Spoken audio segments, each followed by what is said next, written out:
안녕하세요. 당일치기 여행을 다녀왔습니다. 혼자서 대전을 벗어나 여행을 간 건 이번이 두 번째였는데요.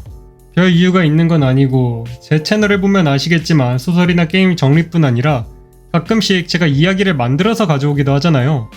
만들어보고 싶은 공성전 에피소드가 있는데 생각해보니 성을 진지하게 직접 본 적이 없는 것 같아서 당일치기로 무작정 수원 화성으로 떠났습니다. 이게 한국과 서양은 성의 모습뿐 아니라 문화도 조금씩 다르잖아요. 서양은 성매매가 합법인 나라가 많아서 그런가 성을 사서 거기서 사는 사람이 아직도 좀 있는 것 같습니다. 유비소프트라는 게임사도 시작은 성을 사서 게임 개발실로 쓰려다 실패했다고 하니 성을 사고 파는 사람들이 꽤나 있는 것 같단 말이죠.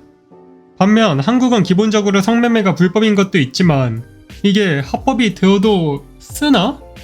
동양식 성은 사람이 산다는 상상을 하기가 힘들죠. 이번에 알아보니까 같은 성이라고 번역하지만 영어로 수원화성은 포트리스, 저렇게 사람이 사는 대저택 같은 성은 캐슬이라고 하니 두 개가 실제로는 전혀 다른 형태의 건축물이라고 합니다. 한국에도 캐슬이 있을까요? 조선은 워낙 중앙집권화가 강한 나라였기에 캐슬이 만들어졌을 것 같지 않으니 성매매가 활성화되어도 사람이 살만한 성이 매물로 나올 것 같진 않네요. 그런데 여러분, 운명을 믿으시나요?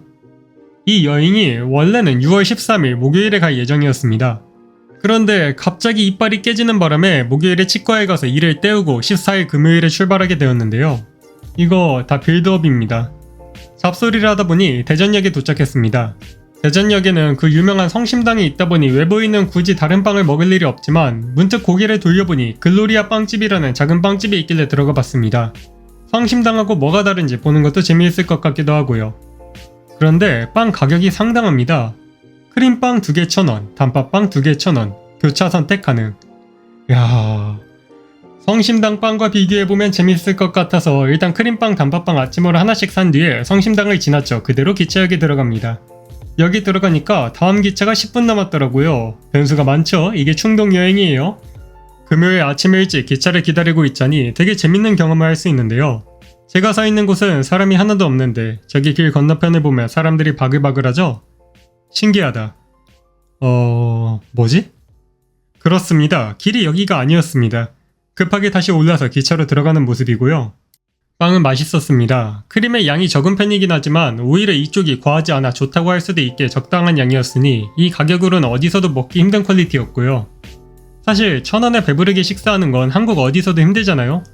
글로리아 빵집에서도 힘들더라고요. 빵을 좀 더 살 걸 그랬어요. 그렇게 기차에 올라타서 책을 읽었습니다. 오늘 가져온 책은 다음 유튜브 영상으로 준비 중인 위쳐와 제가 개인적으로 공부하고 싶어서 가져온 게임 이론이라는 책인데 고작 당일치기 여행에 무겁게 책을 2권이나 가져오다니 이게 참 뭐하는 짓인가 싶을 텐데 이거 복선입니다. 여러분은 운명을 믿으시나요? 그렇게 명일방주와 함께 수원에 도착했습니다. 화성을 처음 본 소감은 야, 이거 별로 안 높아 보이는데? 싶어서 조금 실망을 했습니다. 근데 가까이서 보니까 그래도 10m는 되어 보이더라고요. 물론 해저가 없어서 막상 실전에서는 또 두고 봐야겠지만 참고로 수원화성은 역사상 딱 한 번 공선전에 참여한 경험이 있다고 합니다. 다만 그게 하필 6.25 전쟁이었고 이게 아무리 튼튼해도 20세기 무기를 견딜 정도는 아니었기에 딱 하루 버티고 북한군에게 함락됐다고 하네요. 나무위키를 이런 것들 뒤져보면서 아빠 생각이 좀 나지 뭡니까. 아이고 아버지 역사 선생님이라 이런데 같이 다니면 할 말이 참 많으실 텐데. 아무튼 여기서 1시간 반 정도 걸으며 이것저것 기억에 담아뒀지만 이건 나중에 이야기로 풀어야 하니 패스하겠습니다. 여러분은 운명을 믿으시나요? 왜 계속 운명 이야기를 하느냐? 성문화탐방이라고 하고 하나만 들르는 건 너무 밋밋하잖아요. 때문에 원래 계획은 수원화성, 남한산성, 그리고 대전과 가까운 공주산성까지 세 곳을 들릴 생각이었습니다. 이제 수원화성을 들렀으니 남한산성으로 바로 이동을 하려는데 어이쿠 이게 뭐야. 수원화성에서 남한산성까지 버스를 타고 가려면 2007번 버스를 타고 환승해야 하는데 2007번 버스가 모란시장을 가네? 지금은 단물이 좀 빠졌지만 저기가 유튜버의 성지라고 부속고기 파는 식당이 조회수가 엄청나게 뽑히는 걸로 유명했잖아요. 오, 저기가 저기구나. 가볼까? 그런데 여기를 가면 도저히 공주산성까지 당일치기는 불가능하겠더라고요. 뭐 아쉽지만 하는 수 없지. 오늘은 이렇게 지나치자 라고 생각할 때 제 위치가 여기였습니다. 그렇습니다. 정거장을 지나쳤습니다. 분명 수원화성에서 남한산성까지 57분이 찍히더니 버스 타고 가다 보니 1시간 38분이 남은 마법. 와우. 이때부터 멘탈이 나가고 남한에 있는 산성은 모두 남한 산성이니 여기는 포기할까 생각했지만 이렇게 된 거 모란시장을 가봐야겠다 싶어서 그냥 모란시장까지 버스를 타고 쭉 가버립니다. 그런데 그거 아세요? 모란시장은 매월 1회 자릿수가 4일과 9일일 때만 연다. 이게 무슨 말인가? 제가 어제 이빨이 깨지는 바람에 여기에 올 수 있게 되었다. 만약에 목요일에 길을 헤맸다면 내가 볼 수 있었던 것은 텅 빈 시장터밖에 없었을 거다. 이게 진짜 운명적인 빌드업이 아닌가 싶어서 기분이 다시 좋아졌습니다. 그리고 구경을 하는데 재밌는 게 많더라고요. 나한과 이거 중국에서 처음 먹어봤는데 맛있습니다. 한국에서도 파는 거 처음 알아서 신기해서 찍어봤고요. 한국에서 진해도 있다는 게 좀 충격이라서 이것도 찍어봤고요. 무슨 맛이려나? 하지만 뭐 이게 중요한 건 아니잖아요. 모란시장에 카메라를 들고 왔으면 그놈의 부속고기를 먹어봐야죠. 지금 온 우주의 운명이 내게 이곳의 부속고기를 먹어보도록 부추기고 있구나. 내가 이 고기를 꼭 먹고 소감을 남겨야겠다. 물론 난 먹방 유튜버도 아니지만 그래도 나름 의미는 있겠다. 그런데 말입니다. 제가 지금껏 운명이 얼마나 강한지 열심히 말하곤 있는데 사실 하나 이야기하지 않은 게 있습니다. 여러분, 운명보다 강한 게 뭘까요? 그렇습니다. 지라입니다. 제가 도래창은 뭐 생긴 것만 좀 징그럽지 맛있겠다 싶었고 심해봐야 얼마나 심하겠나 싶었는데 이 지라에서 나는 지린내가 이게 홍어처럼 날카로운 느낌도 아니고 뜨뜻미지근한 지린내라 더 현장감이 느껴지는 게 도저히 이건 먹을 수가 없겠더라고요. 그래서 그대로 도망쳐서 바로 옆에서 두릅튀김을 점심으로 먹고 튀었습니다. 이건 맛있더라고요. 튀기면 다 맛있고 두릅 맛도 느껴지지 않아서 두릅을 싫어해도 잘 먹을 수 있겠는걸? 이런 부속고기를 먹지도 않을 거면서 여기까지 오다니 시간 낭비만 했다고요? 모란시장의 명물은 부속고기가 아닙니다. 모란시장의 명물이 뭐냐? 책이죠. 왜냐면 저는 서점이 보이면 지나치지 못하니까. 이미 절판된 지 한참 지난 책들이 막 보이는데 아니 이 사이에 엄청난 책이 있는 겁니다.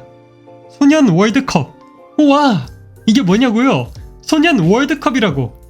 2002년에 한일 월드컵 열렸을 때 한국에서 그냥 유행의 편승이 만든 개막장 축구 만화인데요. 제가 어릴 때 이거 1권만 보고 2, 3권을 못 봤었는데 여기 2, 3권이 있는 겁니다. 와 미쳤다. 심지어 책 2권에 4,000원. 와 여긴 도서점까지도 없나봐. 너무 좋다. 그래서 바로 사서 버스 정류장에서 읽었습니다. 근데 참 길에서 읽기 좀 창피하더라고요. 추억 보정이 강하게 들어가서 저는 보면서 꽤 재밌었는데 제가 유튜브에서 소개하던 이야기들과 비교하면서 보면 너무나도 아무것도 없는 이야기라서요. 마치 인터넷에서 쓰레기 고기라며 온갖 욕을 먹고 솔직히 저도 도저히 시도하지 못하고 도망쳐 나왔지만 누군가에게는 시장이 열릴 때마다 찾아가 먹고 싶어지는 이 모란시장의 부속고기처럼 이 소년 월드컵이 저의 모란시장이 아니었나. 그리고 이 2권의 추억이 날 오늘 여기로 데려온 운명의 결과 아니었을까. 이것이 운명 여행이다. 훌륭한 빌드업이네요. 그리고 이제 책 4권을 가방에 넣고 다시 남한산성으로 출발할 시간입니다. 죽겠더라고요. 이쯤 되니까 휴대폰도 달궈져서 배터리가 죽을랑 말랑하고 저도 가만히 서 있으면 다리가 후들거리는데 일단 여기까지 왔으니 남한산성은 봐야겠다 싶어서 갑니다.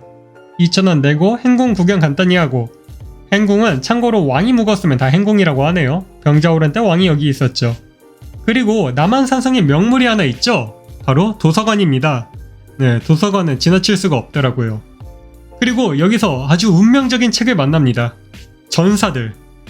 제가 초등학생 때 책을 엄청 좋아해서 영어 선생님인 어머니가 너 영어로 책을 좀 읽어라, 영어 공부 더 하게 하면서 추천해준 영어책이 이거였습니다. 그 당시 어머니의 주장은 세상에 재밌는 책이 많고 한국어로 없는 책도 있으니 영어를 공부하면 이런 것도 볼 수 있게 된다. 그리고 제 주장은 그렇게 재밌는 책이면 한국어로 번역해주겠죠. 세상에 재밌는 책이 얼마나 많은데 한국어로 된 재밌는 책 다 읽고 그 뒤에도 안 나오면 생각해 볼게요. 그게 한 15년 전이었나? 근데 이 책이 진짜로 한국어 정발이 되었더라고요. 그리고 저는 영어로 된 책을 번역해서 읽고 소개에 돈을 벌었고요. 이야, 마치 너의 이름은처럼 서로 엇갈린 운명. 그래서 이거 재밌냐고요? 당연히 안 읽어봤죠? 읽어보신 분이 있나요? 재밌나 이거? 아무튼 남한산성입니다.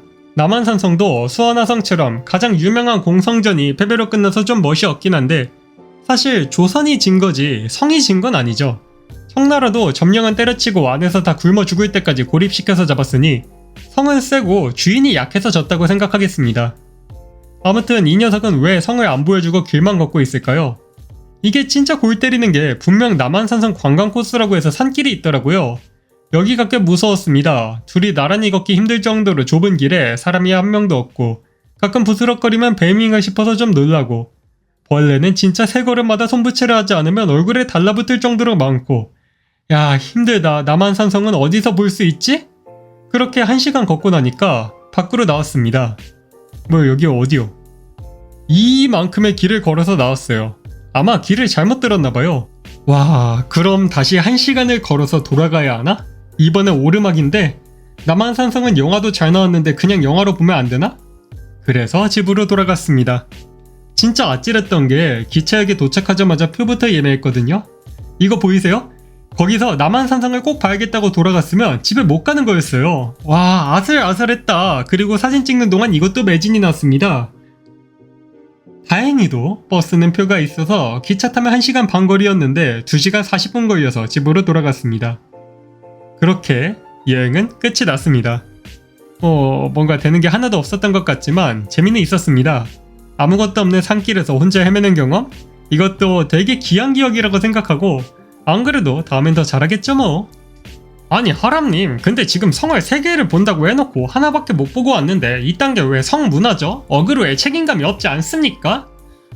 믿음이 부족하시군요. 저는 이 여행을 시작하면서 가방에 2권의 책을 가지고 출발했습니다.